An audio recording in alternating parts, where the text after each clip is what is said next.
C'est parti. Voilà. Alors tu as vu? Bonjour, oui, merveilleux, très beau. Eh bien, ça se résume en très peu de choses en fait. La couleur, le signe, Oui, le signe et la composition. Mhm. Très bonne, très forte composition. Et à propos des signes, nous avons un retour dans le temps. Est-ce que tu souhaiterais parler justement de cet aspect de ton travail qui évidemment est le plus important? Oui, c'est vrai, c'est exactement ça. C'est le retour à des signes primitifs, quoi, premiers, hein, des signes élémentaires, une écriture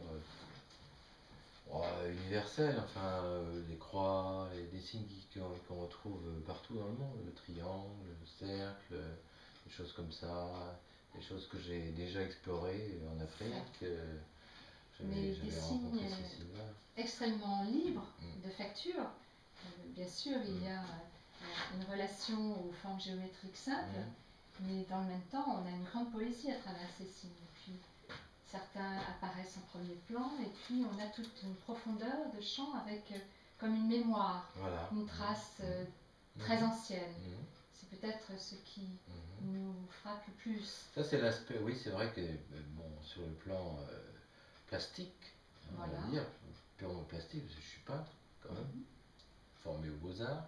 Donc sur le plan purement plastique, c'est vrai que ce jeu de superposition, d'effacement, de transparence, d'altération, comme on a partout, tu vois, ici, là. Ici, ces signes qui subsistent, bien que effacés, mais que l'on perçoit encore, bien que recouverts, encore présents, bien qu'effacés, encore là. Ça me paraît être, si tu veux, la dimension plastique qui est la mienne, quoi, qui m'intéresse, c'est mon propos. C'est ça qui m'excite dans le geste de peindre, quoi. C'est de capter, de faire se déplacer des choses comme ça dans l'espace. Voilà, comme un effacement qui ne parviendrait pas à être absolu, et la survivance, les choses qui persistent, qui durent malgré tout, comme les cultures, je crois qu'on en avait parlé une fois, comme les cultures humaines, quoi, qui sont ineffaçables, quoi, inaltérables. On peut pas les supprimer complètement. Je crois, on avait évoqué une fois la langue maya, qui, malgré la conquête espagnole, n'a jamais disparu. On la parle encore dans certaines rues de Mexico, quoi. Et ça, j'ai vu ça aussi en Afrique. Des cultures que l'on dit éteintes, sont encore là, quoi. Et mes signes, les éléments qui subsistent, à peine visibles, ça, c'est aussi un peu en écho à ça, à ce genre de phénomène qui me paraissent importants. Rien ne meurt, les choses s'ordonnent les unes derrière les autres, comme ça, selon des cycles, mais rien ne meurt vraiment, les choses subsistent. Voilà, donc la recherche des origines, c'est le leitmotiv de ce que tu aimes à travailler. C'est sûrement quelque chose qui me guide beaucoup dans ça, oui, avec des signes comme ça. Traces de mémoire, voilà. La mémoire des signes, la mémoire des traces. Oui, absolument. La mémoire, ça, c'est un élément que j'ai, on va dire, picturalisé, quoi. Enfin, je tente de rendre pictural. C'est une substance une substance, comme on dit, imageante, une substance qui fait image et qui témoigne de la mémoire, de l'effacement, ces choses-là. Voilà. Donc, quelque chose de très sommaire en soi, je crois que c'est un terme que tu aimes utiliser. Très sommaire et dans le même temps extrêmement riche et recherché. Dès lors que l'on s'approche un peu, même si ces toiles sont faites pour être vues de loin, elles ont une grande puissance du fait de ces contrastes à la fois de couleurs noires et rouges pour ces toiles que nous voyons ici. Et est-ce que veux-tu donner veux-tu parler un petit peu de l'aspect pictural en soi, des moyens que tu utilises? Oui, alors moi j'utilise souvent le papier, enfin presque quasiment le papier comme support. C'est le support fondamental, c'est le substrat de mon travail. un papier marouflé sur la toile, tendu sur la toile, qui me donne...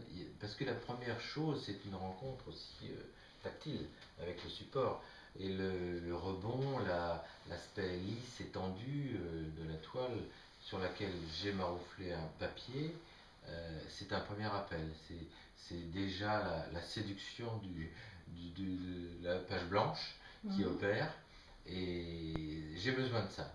Et j'opère en général de la même manière, c'est-à-dire que je ne sais pas trop où je vais vers quelque chose, je vais à la rencontre de quelque chose, et je jette sur le papier, sur la toile, des éléments que je vais ensuite effacer, reprendre, déplacer, faire revenir, dont je vais me souvenir alors que je les ai détruits, et qui vont revenir à la surface. Voilà, il va y avoir un va-et-vient comme ça, qui va de la présence à la non-présence, de l'effacement à la présence réelle, et qui va à un moment être considéré comme un moment intéressant. Il faut s'arrêter, parce qu'on pourrait ne jamais s'arrêter. Mais il y a un moment que j'estime picturalement acceptable, et je considère que là, j'ai fait une peinture, donc je m'arrête et je passe à une autre. Voilà. Alors ces signes magnifiques, en fait, me font tout à fait penser à ces interventions in situ que tu as réalisées sur des lieux on ne peut plus cachés et secrets. Voilà. Aimerais-tu en parler? Oui, alors ces lieux, en fait, c'est un autre lieu. La toile blanche, c'est déjà un lieu, déjà un espace de rencontre avec moi-même. Et la nature, des lieux isolés dans la nature, des lieux secrets, on va dire, oui, difficiles d'accès, éloignés de tout, si possible, m'inspire. J'y trouve si tu veux, un appel à travail, à marquage, à empreinte, à laisser sa trace. Le cadre, la dimension de l'espace, le bruit, le vent, la résonance avec la paroi rocheuse, le bruit que je fais même dans cet espace-là, fonctionne un peu comme le toucher que j'avais avec la toile, et je me sens en état de dire des choses, et je les dis.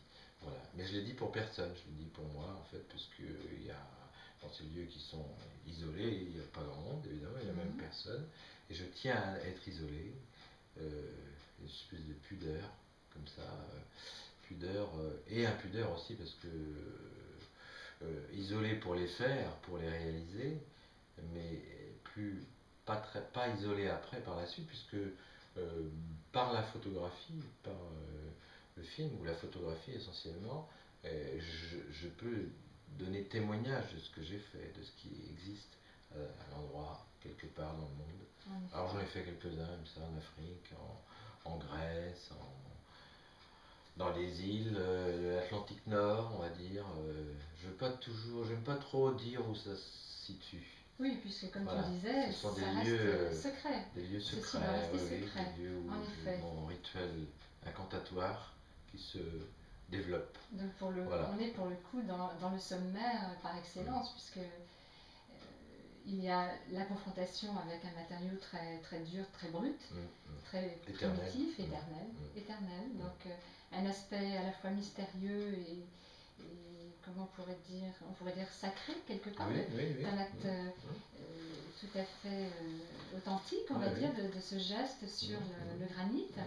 Et puis la trace, cette mémoire qui est préservée grâce à la photographie. Voilà, c'est le seul moyen, hein. Il n'y a que la photo qui peut témoigner de ce que j'ai fait là. Et j'aime bien cet aspect secret, clandestin.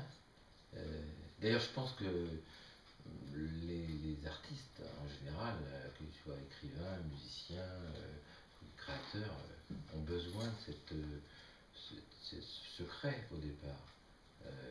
La chose naît dans une grande intimité, même si elle est destinée par la suite à devenir publique. C'est inévitable, il faut qu'elle ait cette intimité de fait. Donc, cette intimité, et puis dans le même temps, tu sais fort bien aussi communiquer d'une autre façon par le biais de la scénographie, puisque tu travailles de même.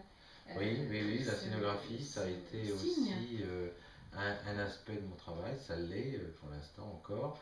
Et la scénographie reprend ces éléments graphiques, ces éléments signes, marques, traces, et j'essaye d'en trouver la transposition, comme je l'ai fait en Afrique dernièrement, à Ouagadougou, au Festival de Corps.